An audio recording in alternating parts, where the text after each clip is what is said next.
बिस्मिल्लाहिर्रहमानिर्रहीम, अस्सलाम वालेकुम। रात की तारीकी में, अंधेरे में जिस तरह से तहरीक इंसाफ के मरकज़ी सेक्रेटेरिएट में हुकूमत ने ऑपरेशन करवाया, जिस तरह उनकी इमारत के साथ के हिस्सों को गिराया गया, फिर पर्चे दिए गए, FIRs, वो भी कौन सी, इंसदाद दहशतगर्दी की, फिर गिरफ्तारियां, ये सब कुछ करने का मतलब ये है कि हुकूमत इस वक्त इतने गुरूर और तकब्बुर का शिकार हो चुकी है कि उसको लगता है कि वो कुछ भी कर सकती है। मामला तहरीक इंसाफ के खिलाफ शुरू हुआ, लोगों के खिलाफ शुरू हुआ, पकड़ धकड़ करते करते उनको लगा कि कानून, आइन, अदालतें, मीडिया इनका कुछ नहीं बिगाड़ सकता, क्योंकि उनको लगता है कि जो असल ताकतें हैं वो इनके साथ हैं, लिहाजा बस उनके आगे हमने सर झुकाना है, बाकी जो मर्जी करते रहे कोई नहीं पूछने वाला। लेकिन अब इस गुरूर, तकब्बुर, बदबस्ती में हुकूमत बहुत बड़े ब्लंडर्स कर रही है और बैक वक्त साफियों के साथ, मीडिया के साथ और दूसरी तरफ अदलिया के साथ अब इसने तबले जंग बजा दिया है, महाजराई शुरू कर दी है और जंग का आगाज़ कर दिया है। मीडिया मालिकान की और बात है, लेकिन जो वर्किंग जर्नलिस्ट है वो मुज़ाहमत का आदी है, वो खड़ा हो गया है। और जिस तरह इन्होंने कहा कि जी कोर्ट रिपोर्टिंग ही नहीं हो सकती, आप बता ही नहीं सकते क्या हो रहा है, उस पर अब अदालतों से रुजू कर लिया है। Pakistan federal union of journalist, दीगर साफ़ियों ने इस्लामाबाद हाई कोर्ट में भी और लाहौर हाई कोर्ट में भी इस तरह अदालतों में जा रहे हैं।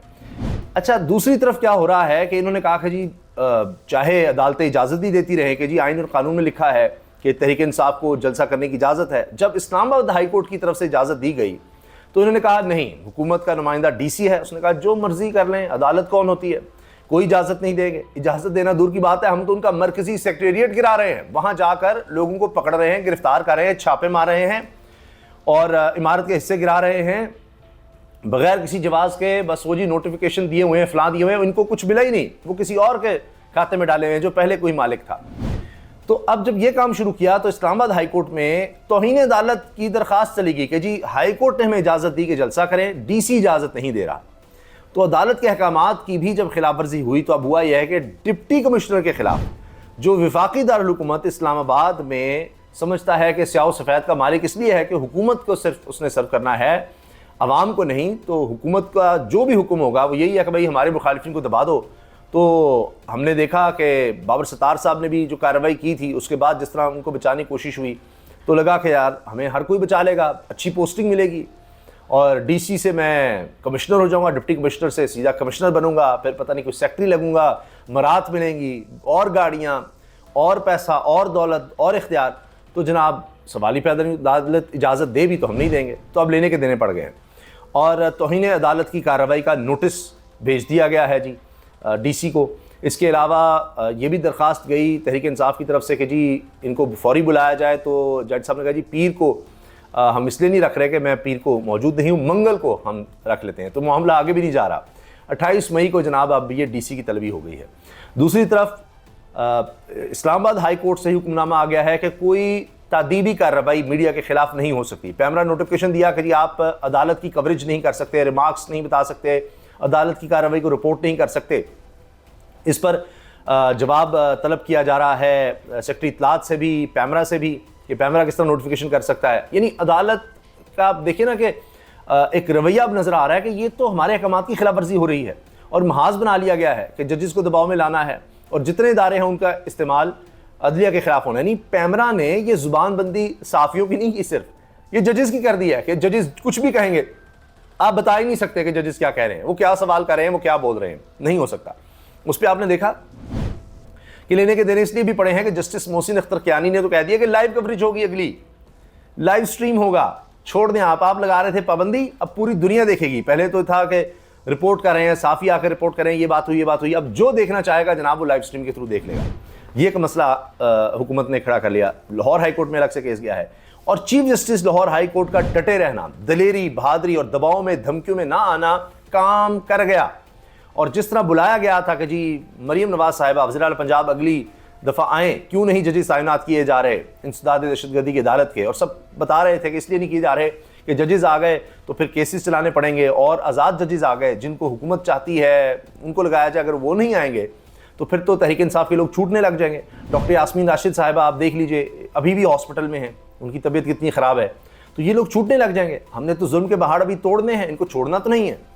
तो अब जनाब वहाँ पर हुकूमत को घुटने टेकने पड़े हैं और बदतरीन शिकस्त का सामना है chief justice Lahore high court के कहने पर उनके हुक्म के मुताबिक अब 9 अदालतों के जज तैनात कर दिए हैं, नोटिफिकेशन कर दिया आखिरकार। तो मरीम नवाज़ साहिबा को अंदाज़ा हो गया था कि मरीम नवाज़ को भेजना काम नहीं आया कि जज साहब से कहा जी मैं अलहदगी में चैम्बर में कुछ बात करना चाहती हूँ। जज साहब ने कहा जो कहना है यहाँ कहें, और इतना अरसा हो गया, इतने ख़त लिखे, आप अपनी मर्ज़ी के जज लगाना चाहते हैं वो लगाएं तो सही, जजेस नहीं आप लगा रहे तो केसेस कैसे चलेंगे। तो वहाँ पर भी जनाब हुकूमत को पसपाई का सामना है। यहाँ डीसी के मामले पर भी इजाज़त ना देने के मामले पर पसपाई का सामना है। ऊपर से तहरीक इंसाफ ने कहा है कि जी हम तो फिर भी कोर कमेटी का इजलास करेंगे, टेंट्स में कर लेंगे। उन्होंने टेंट्स लगा दिए हैं और वहीं पार्क में इंतज़ाम कर दिया है कि अच्छा बिल्डिंग पर छापा मारते हो हम पार्क में कर लेते हैं। और इसके साथ आप ये देखें अभी कल ही क्या कुछ हुआ है कि कहीं इद्दत वाला मामला है, उसका 29 मई को फैसला सुना दिया जाएगा। फिर 28 को जनाब केस है साइफर वाला, वो भी फाइनल।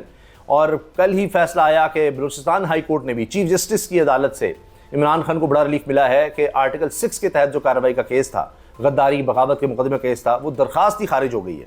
तो ये सब इमरान खान को रिलीफ मिले हैं। शाह महमूद कुरैशी के हवाले से भी है कि हाई कोर्ट ने मंगवा लिया है कि सारे पाकिस्तान में, पूरे पाकिस्तान में शाह महमूद कुरैशी के खिलाफ कहाँ कहाँ केसेस हैं। क्योंकि ये कि शाह महमूद कुरैशी लगता है साइफर केस में जैसी उनकी रिहाई होगी तो फिर किसी और केस में गिरफ्तार करेंगे। जिस तरह पहले आपने देखा है कि रिहा होते हैं तो अभी जेल से नहीं बाहर आए होते, तो वहीं दरवाजे से गिरफ्तार कर लिया जाता है। तो ये ना हो तो पता तो लगे ना कौन कौन से मुकदमात हैं, छुपा कर मुकदमात किए हुए हैं और साथ ही बाद में सामने लेंगे। आदमी को पता ही नहीं, पूरे मुल्क में आप जनाब 500-200 हर थाने में आप मुकदमा कर दें कि इतने हैं, वो कभी ख़त्म ही ना हो, उसकी रोज़ाना भी अगर किसी पेश हो तो इतने तो हज़ारों थाने हैं, हज़ारों थानों में अलग अलग मुकदमात कर दें तो पूरे पाकिस्तान में कितने मुकदमात हैं उसका रिकॉर्ड मंगवा लिया गया है। लेकिन अब जब हुकूमत की सारी तवज्जो तहरीक इंसाफ को दबाने पर, अब साफ़ियों को दबाने पर, रिपोर्टिंग को ख़त्म करने पर, सहाफ़त को ख़त्म करने पर, ये मीडिया हाउसेस का नहीं, वहाँ तो वो उनको कहते हैं कि अच्छा चलो तुम्हें इश्तिहार दे देंगे, तुम ज़ुबान बंद रखो। लेकिन वर्किंग जर्नलिस्ट जो है उसका मसला बन गया है। अब अदलिया से महाजराई बन गई है कि ये जो अंदर बातें करने लगे, ये कोई इंसाफ देने लगे हैं, ये कोई इस तरह की बात करने लगे हैं। इनको भी चाहिए कि जिस तरह हमने बाकी महकमे हैं, पुलिस, एंटी करप्शन, फलां फलां फलां, वो हमारे अंडर हैं, FIA वगैरह, तो ये भी उसी तरह काम करें। तो ये कहाँ से जज पैदा हो गए हैं जो सवाल करने लगे हैं? इनको जो बताया जाए इसको वो करना चाहिए। तो लिहाजा जनाब अब जजेस से भी महाजराई शुरू हो गई है अदलिया से, और यहाँ साफ़ियों से, मीडिया से महाजराई हुकूमत को महंगी पड़ रही है क्योंकि अब लोग खड़े हो रहे हैं। खौफ अब उस तरह नहीं रहा कि पता नहीं क्या कर दें, क्या हो जाएगा। तो साफ़ियों को भी खिलाफ कर लिया है, अदलिया को भी खिलाफ कर लिया। बाकी तवज्जो यहाँ रखने की वजह से इन्होंने मुल्क का बेड़ा गर्क कर दिया है। अब आप ये देखिए कि बैरक गोल्ड ने पाकिस्तान का जो सबसे बड़ा ख़जाना रेकोडिक सोने और तांबे का, और दुनिया में 5वें नंबर पर, और ये कहा जाए कि बाकी तो शायद एक्सप्लोर ज़्यादा हो गए हैं, ये उतना एक्सप्लोर ही नहीं हुआ। तो पहले तो इस पर इतना जुर्माना हो गया हुआ था, वो 10-11 अरब डॉलर का, वो तहरीक इंसाफ के दौर में ख़त्म हुआ, दोबारा से मुआहदा हुआ। तो बैरक गोल्ड कंपनी के पास 50% शेयर थे, 50% पाकिस्तान के पास थे। अब हुआ यह कि बैरक गोल्ड ने इनकार कर दिया कि जी सऊदी अरब को हम अपना हिस्सा तो नहीं देंगे। तो हुकूमत पाकिस्तान का मसला ये बन गया कि हुकूमत पाकिस्तान को अब अपने हिस्से का 50% में से 15% सऊदी सरमायाकार को देना पड़ रहा है। ये सऊदी सरमायाकार इसमें सरमायाकारी करेंगे, 15% हो गया। पाकिस्तान का हिस्सा रह गया 35%। अब पाकिस्तान बन गया अक़लियती, पहले तो बराबर था ना जी, अब अक़लियती स्टेक होल्डर। अब पाकिस्तान का ही सबसे बड़ा ख़जाना सोने और तांबे का, और दुनिया के सबसे बड़े ख़जानों में से एक, जिस पर अरब डॉलर का कहा जाता है जी ख़जाने हैं वो, तो उसमें अब पाकिस्तान का हिस्सा रह गया 35%। और उसमें भी 25% जो है वो बलूचिस्तान का है, और सिर्फ 10% वफाकी हुकूमत का रह जाएगा। क्योंकि पहले डिसाइड था कि 25% बलूचिस्तान, 25% वफाकी हुकूमत के पास होगा, यानी बाकी मुल्क के लिए आप कह लें तो बलूचिस्तान का हक ज़्यादा है, तो 25% उनका, 25% बाकी वफाकी हुकूमत। अब वो बलूचिस्तान का तो 25% रहेगा, वफाकी हुकूमत का रह गया 10%, क्योंकि 15% अब सऊदी अरब के सरमायाकार को जाएगा।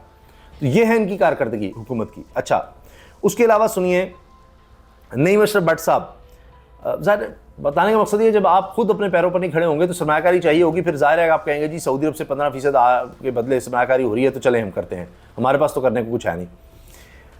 नईम अशरफ भट्ट साहब कहते हैं कि जब 2 मई को ARY ने गंदम स्कैंडल के राज खोले तो ये भी बताया कि हुकूमत इसको दबाना चाहती है, गंदम स्कैंडल को। ये जो अरब रुपए का, सैकड़ों अरब रुपए का स्कैंडल है, किसान बर्बाद, मईशत बर्बाद, कौमी ख़जाने को नुकसान पहुँचाया, इसको हुकूमत दबाना चाहती है। नई रिपोर्ट में रद्दबदल होगा और फिर वही हुआ, और पूरी निगरान हुकूमत और अफसरान को छोड़कर, यानी जो जो कसूरवार थे उन सबको छोड़कर, बाद में इसको ना रोकने वाले 4 अफसरान के खिलाफ एक्शन की बात हुई कि जी रोका क्यों नहीं। अच्छा, जिन्होंने गलत फैसले किए अब अगर रोकते तो उनको भी होता कि इधर उधर कर देंगे, तुम्हें वहाँ भेज देंगे, तुम्हारे खिलाफ सारी कार्रवाई शुरू हो जाएगी। अच्छा, वो जो उनको कह दिया 4 अफसरान को, भाई इन्होंने रोका क्यों नहीं? अच्छा, जिन्होंने फैसला लिया उनके खिलाफ कुछ नहीं, जिन्होंने खांचे लगा दिए जो लेकर उनके खिलाफ कुछ नहीं, इन्होंने रोका नहीं, तो उनके खिलाफ जनाब एक्शन की बात हुई। लेकिन ये दबाना नहीं और दबना नहीं है अब। और जब हुकूमतें बदलती हैं तो ऐसे स्कैंडल खुल जाते हैं। मिस्टर भट्ट साहब ने कहा है कि इसको आप दबा नहीं सकेंगे, ये खुलना ही खुलना है, इनको लगेगा पता अभी आगे चलकर, तो ये नहीं हो सकता। फिर आप ये देखिए कि अब ये भी हो गया है कि CDA और पुलिस एहलकारों पर हमला केस बना दिया गया कि जब ये जाकर तहरीक इंसाफ के मरकज़ी सेक्रेटरीट पर धावा बोला गया है, तो इसमें आमिर मुगल जो तहरीक इंसाफ के रहनुमा हैं उनको एंटी टेररिज्म एक्ट के तहत गिरफ्तार कर लिया कि जिन्होंने आते ही वाइफ फायरिंग कर दी, ये कर दिया, वो कर दिया, और पुलिस को मुजाहमत की, पता नहीं उन्होंने, और कोई शुक्र करें कोई पुलिस वाला ज़ख्मी नहीं करवा दिया, पता नहीं क्या कुछ कर सकते थे। लेकिन इनकी जिस्मानी रिमांड की इस्तदा मुस्तरद कर दी है अदालत ने, इंसदाद दहशतगर्दी अदालत ने, और उनको जेल भेज दिया। अब ये ज़मानत के लिए इनकी दरख्वास्त आ सकती है। तो ये जनाब इस वक्त सूरत हाल है, और हुकूमत जो है वो उसी तकब्बुर और गुरूर में अपने आप रहता है कि हवा भरती जा रही थी अपने अंदर कि हम कुछ भी कर सकते हैं, जब हमने ये कर लिया है तो अब ये साफ़ी क्या हैं, अदालतें क्या हैं, सबको देख लेंगे, सबसे निमट लेंगे, कुछ भी कर सकते हैं। तो करते करते अब इनका हाल ये हो गया है कि इन्होंने लड़ाई अब अदलिया से भी ले ली, साफ़ियों से भी ले ली है। तहरीक इंसाफ तो थी ना जी, वो क्या कर लेंगे, कुछ नहीं होता, उनके लिए कोई मसला नहीं था। लेकिन अब इन्होंने लड़ाई इतनी बढ़ा ली है, महाज इतने खोली हैं, क्योंकि इनकी तवज्जो मुल्क की मईशत पर, आवाम पर रही नहीं। मैंने आपको बता दिया ना, गंदम स्कैंडल, अब ये जितने भी मसाइल आ रहे हैं, IMF का मामला देख लीजिए, 40 दिन की मोहलत दी IMF ने कि जो कहा है गैस, बिजली, पेट्रोल, इसकी कीमतें आपने बढ़ानी है। और नईम खालिदी साहब जनरल रिटायर्ड, वो कहते हैं कि जी ये आज़ाद कश्मीर वाली सूरत हाल यहाँ पर पैदा करना चाहते हैं, और तब तक इनको चैन नहीं आएगा।